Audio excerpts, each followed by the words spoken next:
Hi, welcome back to the basement. I'm Steve Lewis. Today we continue our look at Carl Wilson guest appearances on other people's records. There were two albums released on May 28, 1976 that featured Carl. We talked about Warren Zevon's album last time. Working from Z to A, we come to an obscure album by an obscure artist, both named Angelo.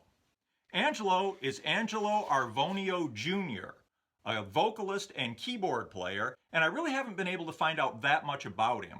He's credited as co-writing Where Did the Lovin' Go with Peter Cetera on the Heart of Chicago compilation from 1989, listed as A. Ravonio. Apparently, the co-writing credit is not on the original release on Chicago 14 in 1980. Based on that, and on the album liner notes, I get the impression he was in the orbit of Chicago during those years, so maybe it was through the connection to Chicago and Peter Cetera, who also sings background vocals, that Carl ended up on the album. The album is a rock record with some modern jazz influences, with all tracks written or co-written by Angelo or his brother Bobby Arvon, some with outside lyricists. It features some top session players and some heavy hitters like Lee Ritenour, Tom Scott, Dave Grusin, Donald Byrd, and several members of Chicago. There are backing vocals on 6 of the album's 9 tracks, each one with the credit Peter Cetera, Carl Wilson, Angelo, backing vocals. According to the liner notes, the backing vocals were recorded separately at Brothers Studios and engineered by Earl Mankey, with the main recording having been done at Fantasy Studios in Berkeley.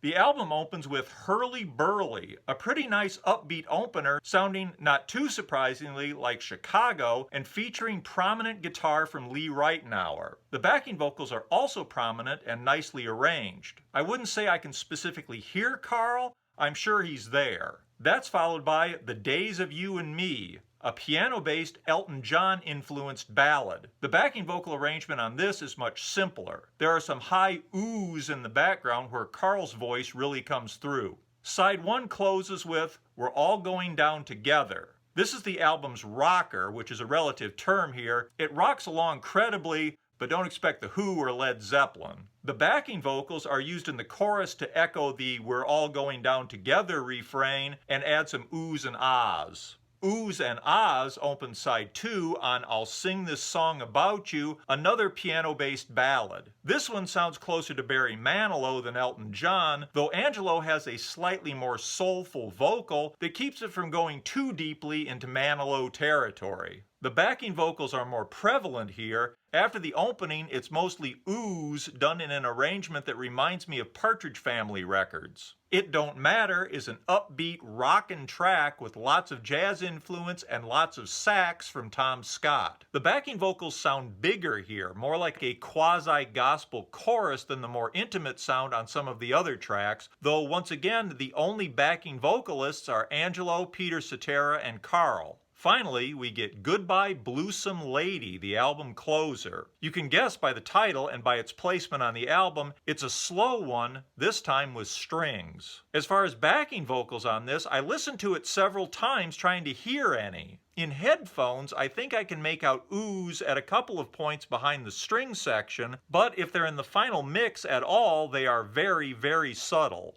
The music on the Angelo album is good, occasionally very good, and certainly expertly played and produced. Angelo has an excellent and distinctive voice, and the songwriting is more than solid both musically and lyrically. It never really makes a false move. The album has a nice variety of sound while still holding together as an overall piece.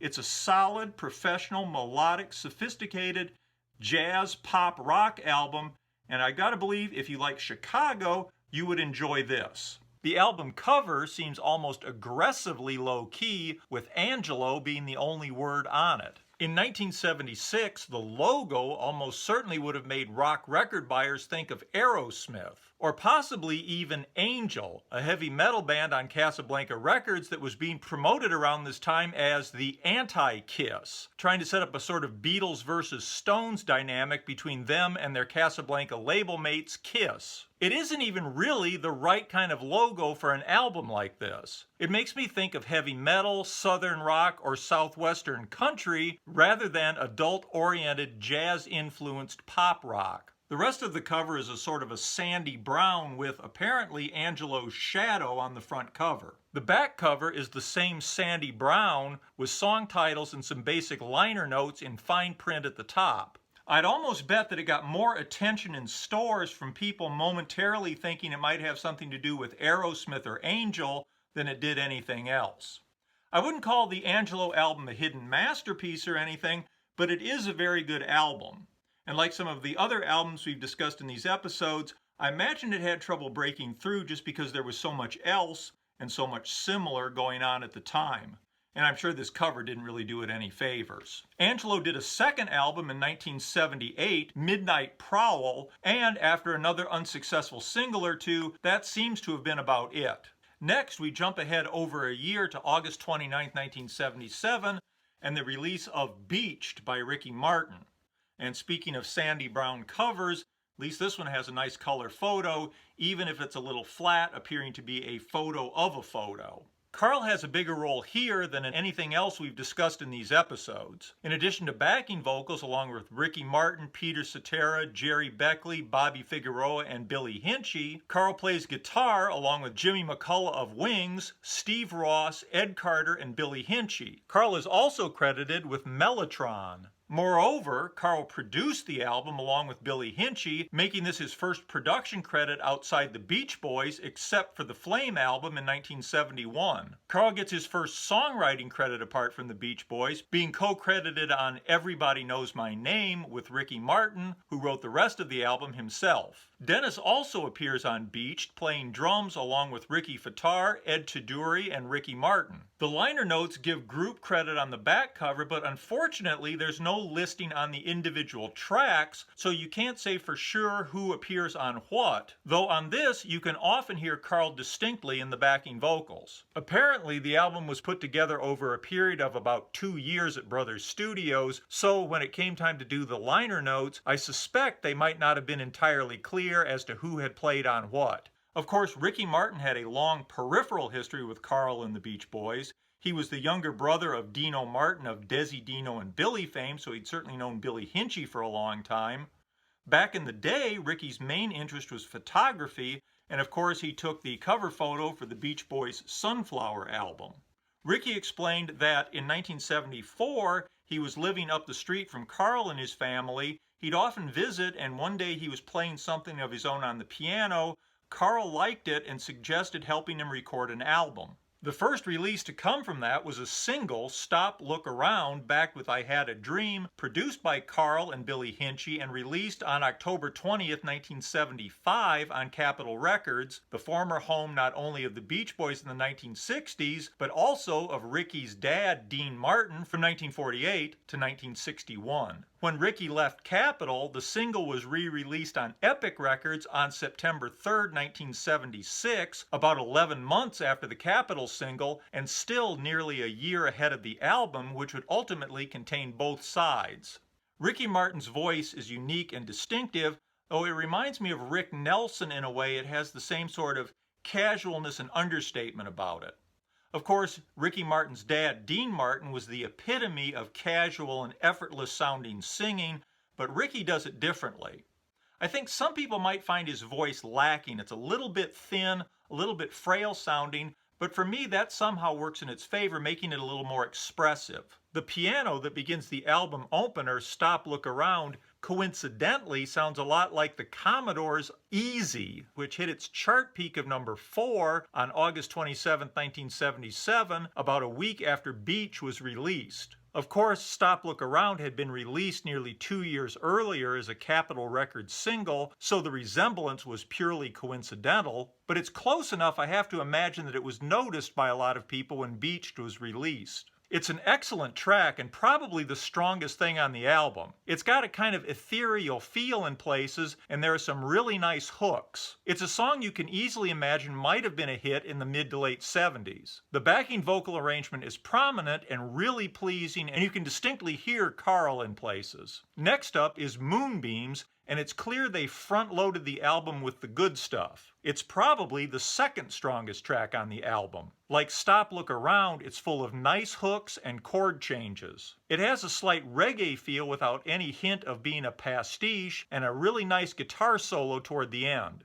It rocks along effortlessly and pleasantly. It also concludes where a lot of other songs on the album fade out, sometimes kind of unexpectedly. Once again, you can clearly hear Carl in the backing vocals. Moonbeams was the new single for the album, released on September 7th, 1977, with Precious Love also from the album on the B-side. Strangely, the single is shown as produced by Carl Wilson rather than produced by Carl and Billy Hinchy. The third track, Belle of the Ball, is more of a rocker. It has some piano breaks and a synthesizer that could have come from an Elton John record from around this time. It's a really nice album track, though maybe not the potential A-side that the first two tracks are. Next up is the Ricky Martin-Carl Wilson co-composition, Everybody Knows My Name. It's actually one of the weaker songs on the album. It's okay, just not particularly memorable compared with some of the others. It's noticeably shorter than the other tracks, running 2 minutes and 17 seconds, shorter than anything here apart from the ending tag. Between its length and its placement, I get the feeling that it was a track that nobody working on the album rated very highly themselves. In fact, I wouldn't be surprised if Carl got involved in the writing in an effort to strengthen it. It's got a nice horn section and a guitar which help it, and Carl is very clearly heard in the backing vocals in some sections. The side one closer, Streets of Love, is another one of the album's weaker tracks. I get the feeling that side one was deliberately sequenced to put the strongest tracks first. The arrangement features strings instead of backing vocals. There's a very nice sax and horn section about midway through that really lifts it. As you might expect, side 2 starts off with a stronger track, Spark of Me. After a Carole King-like piano opening, we get another track featuring heavy strings instead of backing vocals. It's a much stronger string track than Streets of Love that closed out side 1, and is one of the highlights of the album. Carl is back on prominent backing vocals on the next track, My Old Radio, which has some very beautiful sections, especially the middle 8, and the transition back to the chorus. It's another relatively short one, running 2 minutes and 35 seconds, and seems to fade out almost prematurely. Precious Love features a lot of oohs and ahs from Carl. The backing vocal arrangement in places sounds a bit like Bruce's arrangement for Don't Let the Sun Go Down on Me. The next track, I Don't Like It, features some interesting tempo changes and plenty of backing vocals. It's not a memorable song, but the playing and the production go a long way toward making it enjoyable. I Had a Dream is a piano-based song with an ethereal feel provided by synthesizer that, just for a few seconds at the end, sounds like music for a haunted house. The melody takes some unexpected turns, kind of pulling up short when you think it's going to spin off into a different direction. Because of that, it took a few listens for it to grow on me. It's one of the stronger tracks, and I can see why it's sequenced here as a good, solid way to begin closing out the album. Here I Go Again is an upbeat, pleasant tag at the end of the album. I wish they'd made this one into a full-blown album track. On the other hand, maybe it was a good decision to close the album in a way that leaves you wanting more. Overall, the album reminds me a bit of Dennis's Pacific Ocean Blue, which was released less than a month later. Both emphasize beautiful chord sequences and transitions. The album showed that Ricky Martin could really write pop hooks, both vocally and musically. Even the lesser songs have very pleasant hooks. Sometimes, though, it's a little overdone, like he's jammed maybe one or too many ideas into one song. The production, of course, is excellent, and not surprisingly, it reminds me of Carl's late 70s work with the Beach Boys, and you could easily imagine Carl singing lead on most of these songs. Promotional copies came with a little flyer with some fun facts about Ricky Martin and Beached. I noticed on those tour dates that they show Pine Knob, New Jersey for August 24th through 26th, which should have been Pine Knob Music Theater in Clarkston, Michigan, not New Jersey. For some reason, they only list the city, not the state or province, except for the one that they got wrong, and for Charlevoix, Michigan. Bonus points will be awarded to anyone who knows where Edwardsville is. Actually, it's in Illinois. In 2015, Real Gone Music released an expanded edition of Beached on CD. It wasn't a trove of unreleased tracks or anything, it was the original album plus stereo and mono versions of the A and B sides of the two singles. They might be slightly different mixes from what appeared on the album. It sounds to me like the drum and the backing vocals are a little more forward in the single versions. It does have a nice booklet with some liner notes, which is probably the main draw for having this CD. Ricky Martin's solo career seems to have ended about here. He's credited in the liner notes of the Beach Boys' Keepin' the Summer Alive album. In later years, he occasionally joined Desi Arnaz and Billy Hinchy, taking the place of his late brother Dino in the Desi, Dino, and Billy revival, Ricky, Desi, and Billy. They released a couple of live albums in the early 2000s. Ricky wrote a memoir about his relationship with his father, That's Amore, A Son Remembers, published in 2002, and toured for a number of years with a show called His Son Remembers, Dean Martin's Music and More. Ricky Martin passed away in 2016. Next up, Carl makes his second appearance on a Chicago record, singing backing vocals on Baby What a Big Surprise, written by Peter Cetera and released on Chicago 11 on September 16, 1977. The track had been released as a lead-off single 10 days earlier on September 6th. The credit in the liner notes reads, "Thank you Tim Cetera and Carl Wilson for helping out with the background vocals." I presume that means they are there in addition to members of Chicago. The backing vocals double Cetera's lead vocal on the choruses, and there are oohs behind the vocal in the second verse. There's a little more complicated backing vocal arrangement on the middle 8, the part beginning with "Just to Be Alone." I'm sure Carl is in there, but he's pretty hard to pick out. The backing vocals are prominent, but certainly less distinctive than they had been on Wishing You Were Here 3.5 years earlier, where Carl, Dennis, and Al were central to the overall feel of the record. Without Carl, Dennis, and Al, Wishing You Were Here would have been a completely different record. If Carl hadn't been on Baby What a Big Surprise, I'm sure Cetera would have gotten somebody else, and the record would generally have sounded the same. Still, it's a strong record, and I'm glad that Carl was part of it. I'm sure most everybody watching this is familiar with it since it was a major hit. It'll peak at number 4 on December 3rd, 1977, behind You Light Up My Life by Debbie Boone, Don't It Make My Brown Eyes Blue by Crystal Gayle, and How Deep Is Your Love by the Bee Gees. Outside Elton John's Don't Let the Sun Go Down on Me, it'll be the biggest charting single that Carl ever appears on outside the Beach Boys.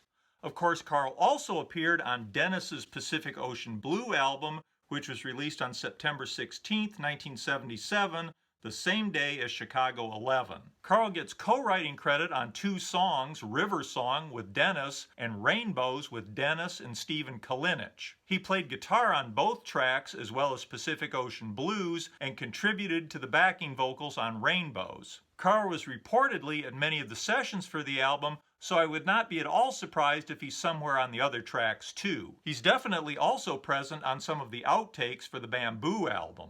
We talked about Pacific Ocean Blue back in episode 60, and we'll talk about Bamboo as part of a discussion of the Pacific Ocean Blue Legacy Edition in an upcoming episode. And that'll have to do it for now. I had really hoped to get through Carl Wilson guest appearances of the 70s in this episode.